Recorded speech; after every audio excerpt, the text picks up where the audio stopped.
विकास जी आपसे शुरू कर रहा हूं। आपको हैरानी हुई जब हाईकोर्ट से राहुल गांधी की सजा बरकरार रही? मानक जी, अगर सच्चाई से पूछे तो बिल्कुल मुझे I am quite surprise and shocked at the same time. लेकिन अब जो विकल्प राहुल गांधी के पास बचता है वो बस सुप्रीम कोर्ट जाने के लिए ही है। लेकिन एक बात साथ में जोड़ना चाहूँगा कि आपने निरंतर उस एक्सर्प्ट को दिखाया है। जब जब ये खबर आपने चलाई है तो राहुल गांधी की उस स्पीच को, उस एक्सर्प्ट को आपने हमेशा दिखाया है। और जितनी बार मैं सुनता हूं उसको, उतना मेरा विश्वास और ज्यादा बढ़ जाता है कि जाति विशेष को तो कभी उस पूरे एक्सर्प्ट में कुछ कहा नहीं गया।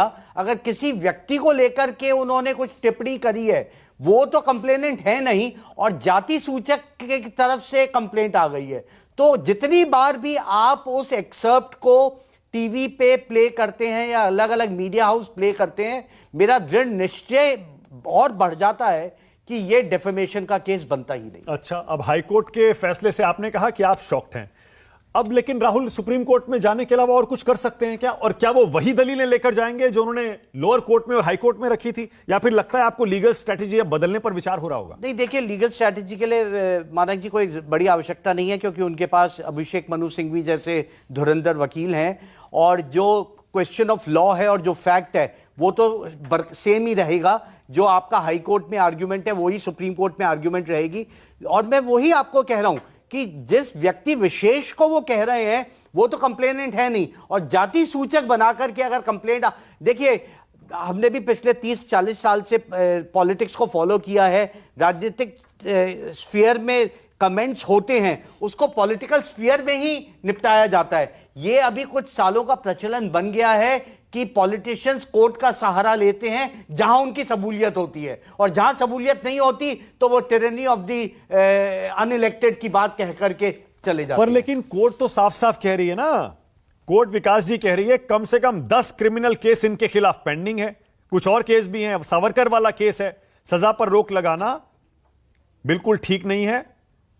और वो ये भी कह रहे हैं, कोर्ट ये भी कह रही है, जैसे मैंने शुरू में भी बताया था, कि राजनीतिक जो लोग होते हैं ना, अब ये समय आ गया है, दिस इज हाई टाइम कि उनकी पृष्ठभूमि साफ होनी चाहिए। नहीं, पृष्ठभूमि बिल्कुल साफ होनी चाहिए। जो हीनियस क्राइम है उनके लिए किस तरह से आप काम कर रहे हैं, एमपी एमएलए कोर्ट्स बनाई गई हैं, लेकिन फिर भी मुकदमे उसमें विलंबित पड़े हुए हैं। कितने पार्लियामेंटेरियंस हैं, कितने मिनिस्टर्स हैं जिन पे डेफेमेशन के नहीं, हीनियस क्राइम के ऑफेंसेस उनकी ट्रायल चल रही हैं, वो कन्विक्टेड नहीं है, इसीलिए वो अभी एमपी एमएलए और मंत्री बने हुए हैं। लेकिन वो क्यों डिले हो रहा है ये भी अब समझ में आ रहा है। मैं एक काम करता हूं, मैं वो वीडियो फिर से प्ले करता हूं, राहुल गांधी का वो स्पीच का वो छोटा सा हिस्सा, क्योंकि आप कह रहे हैं आप जितनी बार उसे सुनते हैं आपको और यकीन हो जाता है कि राहुल गांधी निर्दोष है। मैं फिर से प्ले कर रहा हूं उसको, और मैं चाहूंगा कि आप अपनी लीगल स्ट्रेटेजी मुझे बताएं। आप राहुल गांधी के वकील होते तो आप क्या करते? जरा एक बार फिर से प्ले करिए, राहुल गांधी ने क्या कहा था 2019 में। अच्छा, एक छोटा सा सवाल, इन सब के नाम, इन सब चोरों के नाम मोदी मोदी मोदी कैसे हैं? नीरव मोदी, ललित मोदी, नरेंद्र मोदी, और अभी थोड़ा ढूंढेंगे तो और बहुत सारे मोदी निकलेंगे। साफ साफ कह रहे हैं वो, सारे चोरों के नाम मोदी क्यों निकलते हैं? फिर वो कह रहे हैं कि और ढूंढेंगे तो और मोदी निकलेंगे। ये किसी इंडिविजुअल के खिलाफ तो नहीं सुनाई दे रहा मुझे। मानक जी, एक बात बताइए कि क्या ललित मोदी यहाँ आईपीएल में घोटाला करके लंदन में बैठे हुए हैं? हाँ। उनकी एक्स्ट्रेडिशन की प्रोसीडिंग्स पेंडिंग है या नहीं है? अगर राहुल गांधी ने कहा तो क्या गलत कहा?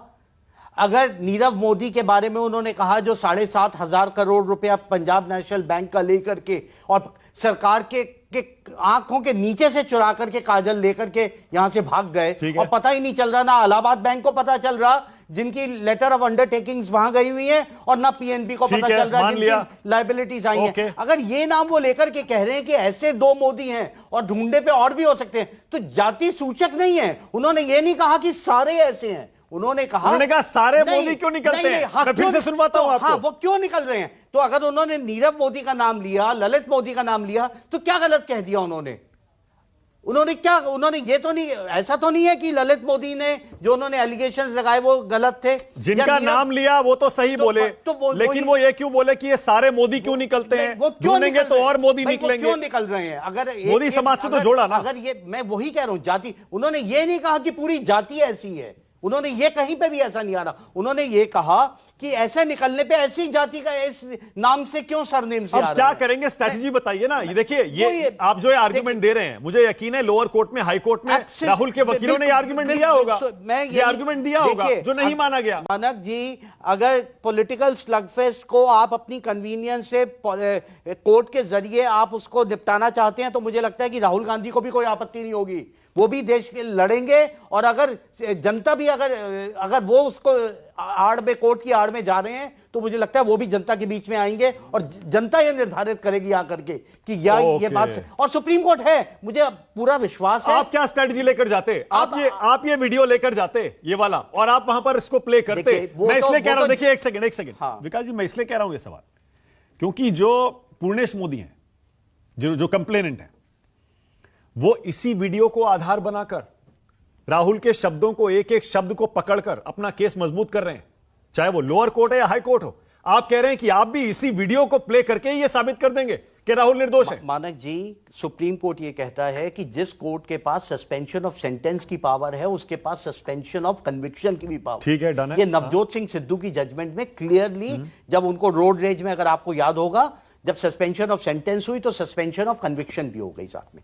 आज उसी प्रिंसिपल को ना मानते हुए, अगर जब आप अपील, या तो अपील आप डिसाइड कर लिए, ट्रायल कोर्ट ये कहे कि निर्धारित समय में कोई इतनी लंबी चौड़ी अपील नहीं है, आप ये कहें कि हम डे टू डे हियरिंग करके 1 हफ्ते के अंदर इस अपील को सुनवाई करेंगे।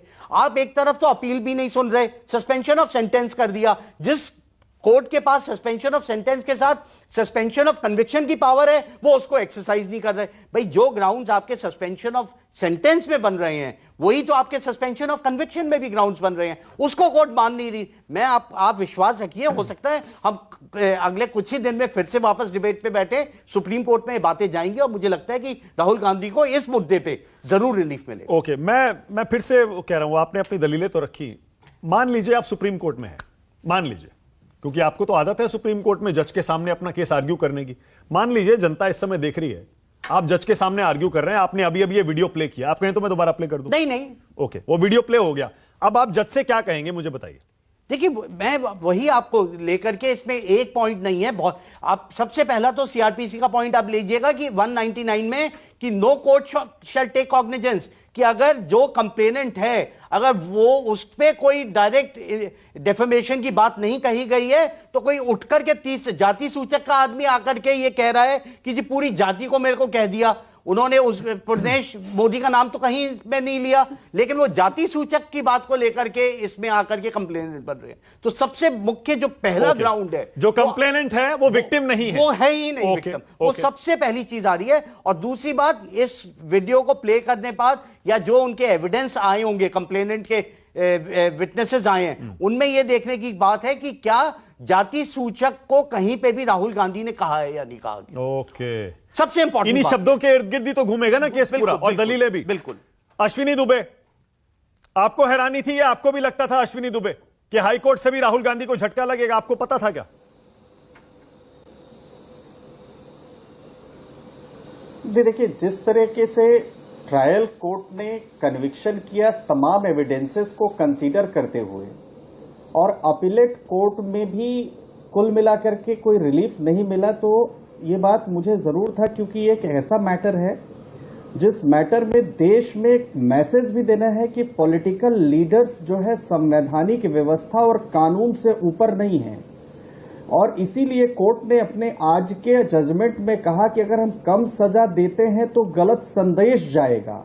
गलत संदेश यानी एक रिफॉर्मेटिव एक्शन की जो बात होती है, जो राजनीति में शुचिता खत्म हो गई है और लोग आरोप लगाने लगे और किसी लेवल तक जा रहे हैं, उसको लेकर के। दूसरा, हमारे लायक मित्र अभी विकास जी कह रहे थे, वीडियो बार बार देख करके ये ज्यूरी भी बन गए, कंप्लेनेंट भी बन गए, जजमेंट गिवर भी बन गए, सब बन गए। सभी चोरों का सरनेम मोदी क्यों होता है? वैसे एक एग्जांपल समझिए, मानक भाई मैं बोलूं, सभी चोरों का सरनेम गुप्ता क्यों होता है? आपको बुरा लगेगा, आपकी मानहानि होगी। अगर मैं ये कहूं कि एक इंडिविजुअल चोर है तो समझ में आया कि पूर्णेश मोदी या एबीसी की नई मानहानि होती है। अब दूसरा, सुप्रीम कोर्ट की 2013 की जजमेंट का इंटेंशन, स्पिरिट ही यही है कि इस 2 या 2 साल तक की सजा पाए हुए व्यक्ति को अयोग्य करार दिया जाए ताकि वो व्यक्ति कानून की मर्यादा में रहकर काम करे। तीसरा, संविधान के तहत भारत के हर नागरिक को अभिव्यक्ति की स्वतंत्रता मिली है मानक भाई, लेकिन इसका मतलब यह नहीं है कि आपको किसी को अपमानित करने का अधिकार भी मिल गया है। चौथा, आईपीसी की धारा 499 में मानहानि को तो परिभाषित किया गया है, लेकिन कुछ बोलकर, लिखकर, पढ़कर, इशारों, तस्वीरों के जरिए किसी भी व्यक्ति की प्रतिष्ठा पर लांछन लगता है, फिर मैं पुनः कह रहा हूं, किसी भी व्यक्ति की प्रतिष्ठा पर लांछन लगता है तो मानहानि माना जाएगा। अब एक बात हम तीसरी तरफ बातें हैं, क्या जजमेंट मैजिस्ट्रेट कोर्ट की जो जजमेंट है वो जजमेंट बिना किसी एविडेंस के है कि अपीलेट कोर्ट ने भी उसी लाइन पर ऑर्डर कर दिया? क्या हाई कोर्ट ने भी उसी लाइन पर ऑर्डर कर दिया?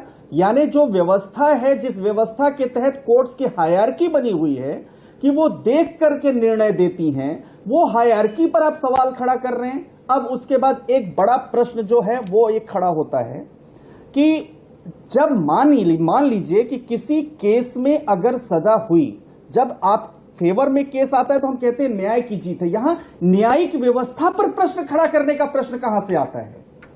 यहां पर तो प्रश्न खड़ा होना चाहिए कि उस केस में क्या पॉइंट्स हैं, क्या पॉइंट्स नहीं हैं। मैं कानून का विद्यार्थी हूं। ओके, वर्सेस लगाइए विकास गुप्ता और अश्विनी दुबे को लाइए, वर्सेस लगाइए। प्रेमचंद जी, आचार्य जी और शिवम, एक सेकंड में आ रहा हूं। देखिए, क्योंकि बड़ी दिलचस्प कानूनी बहस चल रही है। विकास गुप्ता का कहना है कि उन्हें हैरानी हुई, वो शॉक हो गए जब हाईकोर्ट से भी राहुल गांधी को झटका लगा, जबकि अश्विनी दुबे कह रहे हैं ये फैसला तो आना ही था। लाइए जरा दोनों को, वकीलों की बहस सुने और जनता भी समझे कि दोनों तरफ से कोर्ट में जो दलीलें दी जा रही हैं उनमें कितना दम है। अश्विनी दुबे, लेकिन अगर इस तरह के बयानबाजी, राजनीतिक बयानबाजी सारी कोर्ट में जाने लगी तो फिर आपको पता है बाढ़ आ जाएगी इस तरह के मामलों की। हर दिन इस तरह के आरोप हर तरफ से लगाए जाते हैं। नहीं तो लेकिन मानक भाई, ये राजनीतिक बयानबाजी मोदी वर्सेस गांधी होगी ना। ये राजनीतिक बयानबाजी सारे मोदी, सारे दुबे, सारे गुप्ता वर्सेस सारे त्यागी, प्रेमचंद जी, मानक जी थोड़ी होगा। यानी आपको जो व्यक्ति जितना बड़ा, जो व्यक्ति जितना प्रतिष्ठा वाला, उसको उतना ही संवेदनशील होना चाहिए। एक दूसरा, 2019 में चुनावी भाषण के दौरान दो और अथॉरिटीज ने इस बात को एग्जामिन किया था। किसने? वहां पर जो डेप्यूटी कमिश्नर थे वहां के, वो भी उस वीडियो को देखे। और उसके अलावा इलेक्शन कमीशन में भी वहां उस समय कंप्लेंट हुई थी कि ये तो आपने जो इलेक्शन का कोड ऑफ कंडक्ट है उसके बियॉन्ड इस आपने कंप्लेंट दिया, और जिसको जो है वहां पर माना गया। तो अब इन परिस्थितियों के बाद मैं मान सकता हूं कि जुरिस्डिक्शन कहां बनता है। मैं मान सकता हूं कि आप ये प्रश्न खड़ा कर सकते हैं कि ठीक है, बिल्कुल आप कहीं ना कहीं लैक्यूना है लीगल फ्लॉज में, लेकिन जब तक स्पेसिफिक आप नहीं करते कि किस मोदी के बारे में आप कह रहे हैं, तो हर एक मोदी की प्रतिष्ठा, मैं तो यही समझता हूं 499-500 के तहत हर मोदी की प्रतिष्ठा धूमिल होगी। और एक और बात, भारत के संविधान का बड़ी थिन लाइन है मानक भाई, बड़ी पतली सी लाइन है फ्रीडम ऑफ स्पीच और एक्सप्रेशन और रीजनेबल रिस्ट्रिक्शंस के बीच में। बड़ी पतली सी लाइन है धर्म संसद और धर्म में दूसरे लोगों का अपमान करने के बीच में। बड़ी पतली सी लाइन है। अगर आप देखेंगे तो आपको अपनी बात मर्यादा पूर्वक, लिमिटेशन में, संवैधानिक रूप से सही कहने में, और वहीं पर उस मर्यादा को ओके, आपकी बात अगर मानूं अश्विनी दुबे, इसका मतलब सुप्रीम कोर्ट से भी निराशा हाथ लगेगी राहुल गांधी को। आप ये कह रहे हैं सुप्रीम कोर्ट से भी सजा बरकरार रहेगी, ज्यादा चांसेस इसी बात के हैं। देखिए ये तो मैं माननीय सुप्रीम कोर्ट के विजडम पर डिपेंड करेगा मानक भाई, लेकिन अभी 3 कोर्टों की फाइंडिंग है और कॉन्करेंट फाइंडिंग जब आती है तो नॉर्मल केसेस में सुप्रीम कोर्ट इंटरफेयर नहीं कर सकता। आप क्या करते अगर आप राहुल के वकील होते तो? क्या कह सकता है? आप क्या करते कि अपील को ही डिसाइड करने के लिए अपील डिसाइड करवाते कि विद इन टाइम लिमिट में सेशंस कोर्ट जो अपील पेंडिंग है 1 महीने 2 महीने के अंदर डिसाइड कर दे। ओके।